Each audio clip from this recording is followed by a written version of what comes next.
안녕하세요. 해피 뉴이어의 유신영 원장입니다. 오늘은 인공화후 수술에 대해서 좀 다른 시각에서 설명을 드려볼까 합니다. 인공화후가 무엇이냐, 그리고 인공화후가 어떠한 분들에게 이루어지에 대해서 많은 방송이 있는 것으로 알고 있습니다. 저 역시 그 몇 편의 방송을 진행하였고, 인공화후의 개념에서부터 인공화후 3개사의 기계를 이제 비교 설명하는 것과 또한 이제 최근 넓어진 적응증에 이르기까지 다양한 내용을 다루어 왔습니다. 이유는 당연히 환자분들의 알 권리를 충족하기 위함이고, 제대로 된 정확한 정보를 제공함으로써 와우 수술에 대한 확실한 이해를 바탕으로 혹시 있을지도 모르는 그 무분별한 수술을 막기 위함도 있었습니다. 그런데 그 인공화후 방송 이후 일부 댓글에서 인공화후는 무조건 하지 마세요. 로봇가 됩니다. 또는 제가 이제 부작용에 대해서 자세하게 설명을 해주지도 않고 수술만을 강조한다라는 저에게는 다소 좀 충격적인 내용들을 접하게 되었습니다. 그래서 이번 시간에는 일부이긴 하지만 소수의 의견도 존중한다는 마음으로 인공화후를 반대하시는지에 대한 이유를 공개하고 이에 대한 진실, 그 팩트 체크를 해드리고 또한 그것에 대한 저의 의견을 알려드리고자 이 시간을 마련하였습니다. 가장 이제 먼저 말씀드려야 할 부분은 MRI 촬영 여부입니다.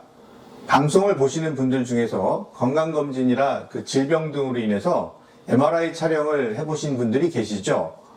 그 MRI라는 것은 자기장이라는 것을 이용해서 영상을 만들어내는 장치로 방사선을 이용하여 이제 영상을 만들어내는 엑스레이나 CT와는 다릅니다. 그런데 인공화후 기계는 그 내부 장치와 외부 장치가 서로 자석을 통해서 연결이 되며 전류를 생성해내는 장치가 되기 때문에 자기장에 가까이 가게 되면 와우 기계는 고장이 날 수가 있습니다. MRI는 이제 통 속에 들어가서 촬영을 하는데요.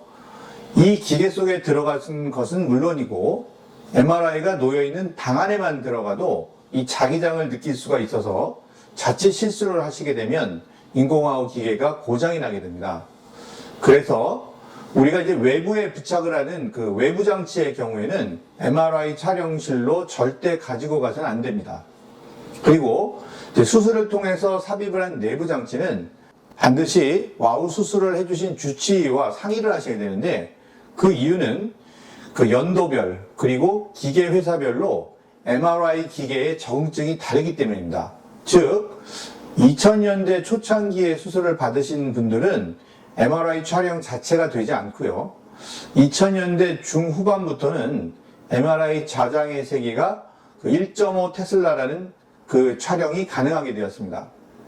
여기서 잠깐 이 테슬라라는 것은 우리 그 전기 자동차 때문에 익숙하실 텐데요. 이것은 그 자장의 크기를 나타내는 것으로, 자장의 크기가 커질수록 화질의 해상도가 높아져서 보다 이제 선명한 영상을 얻을 수가 있게 되는데, 따라서 이 자장의 세기는 시대를 거듭할수록 세지고 있습니다. 그래서 우리가 이제 현재 가장 높은 자장의 세기를 가진 MRI는 4.5 테슬라로 우리나라에도 아마 몇 대가 이제 도입이 된 것으로 알고 있습니다. 현재 현황은 대학병원급은 주로 한 3.0 테슬라 MRI를 소유하고 있고, 종합병원이나 전문 영상의학과에서는 1.5 테슬라의 MRI를 소유하고 있습니다.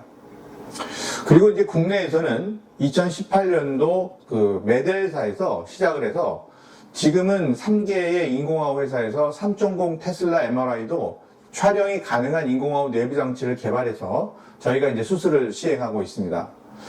정리하면 MRI 촬영이 전혀 안 되는 것이 아니고요. 기계마다 제한점이 있고 반드시 외부 장치는 소지하지 않은 채로 촬영실에 들어가야 되며, 내부 기계가 부착되어 있는 머리 촬영 영상은 그 기계가 있는 쪽은 방해를 받아서 일부가 이제 촬영이 제대로 되지 않을 수 있습니다. 따라서 이제 MRI 촬영이 필요하신 분들은 수술하신 병원에 문의를 하시면 환자분께서 MRI 촬영을 하실 때의 제한점에 대해서 자세하게 안내를 받으실 수가 있겠습니다. 두 번째는 그 인공화후는 그 달팽이관에 전극을 넣어서 청신경을 직접 자극하는 기계로 그 전기 신호를 들려주기 때문에 로봇 같은 음이 들린다는 주장입니다. 이것이 이제 사실인지 여부는 인공화후를 실제 착용해 보신 분들께서 잘 아실 것이라 생각을 하는데요.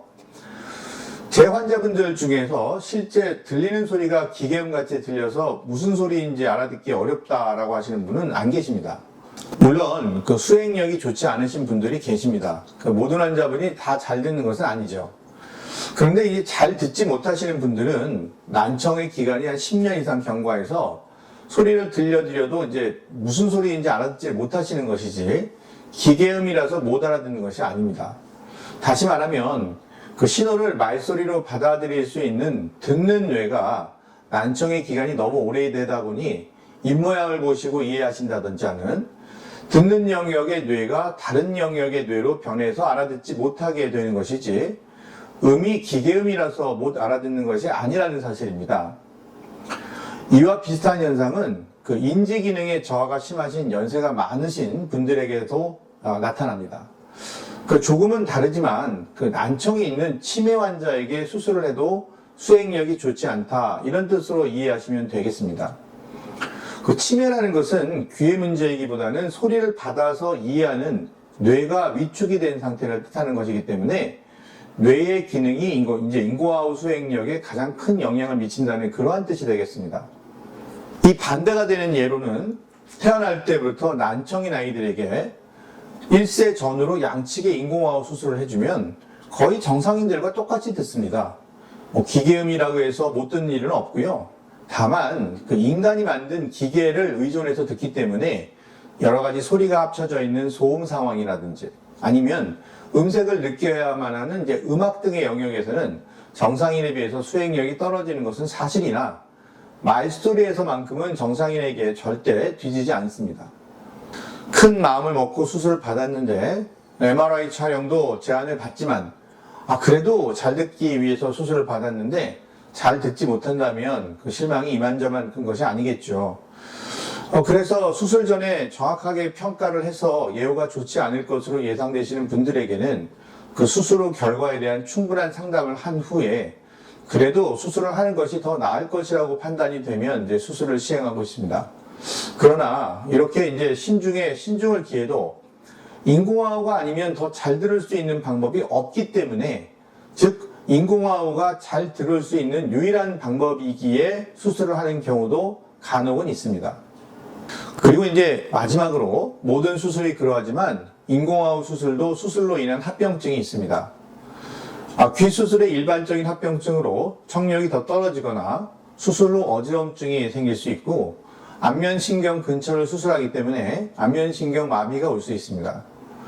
청력이 더 떨어지는 것은 기계가 작동하게 되면 큰 문제 없이 해결이 됩니다. 물론 가급적이면 남아있는 청력을 보존하는 것은 당연한 치료 원칙입니다.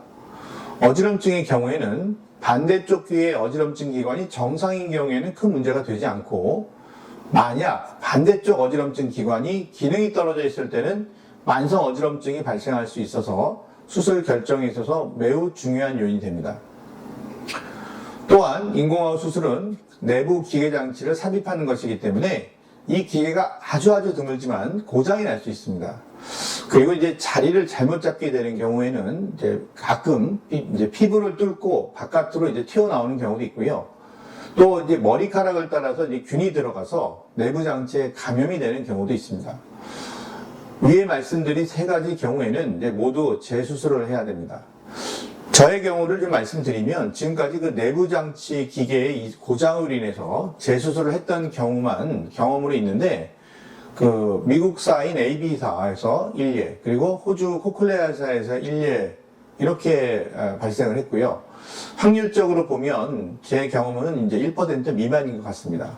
그러나 2013년도 이후에는 아직까지는 기계 이상으로 인한 재수술은 없어서 내부 장치의 기계 결함도 와우 기계가 발전함에 따라서 더욱 더 좋아지는 것 같습니다. 오늘은 인공화후 수술 이후 만족을 못하시는 분들께서 또 어떠한 부분에서 만족을 못하시는지 그리고 실상은 어떤지에 대해서 가감없이 말씀을 드렸습니다.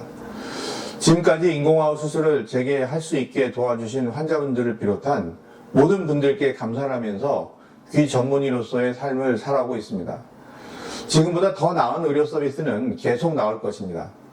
하지만 의사는 현재의 가장 최선인 의료 서비스를 선택하여 환자분께 제공을 해드려야 하는 지상 과제를 가지고 의협을 수행하고 있습니다. 부디 환자분들께서 이러한 시간을 통해서 인공아우에 대해서 더 이해를 하셔서 의료진들을 신뢰할 수 있는 그러한 시간이 되었기를 바랍니다. 감사합니다.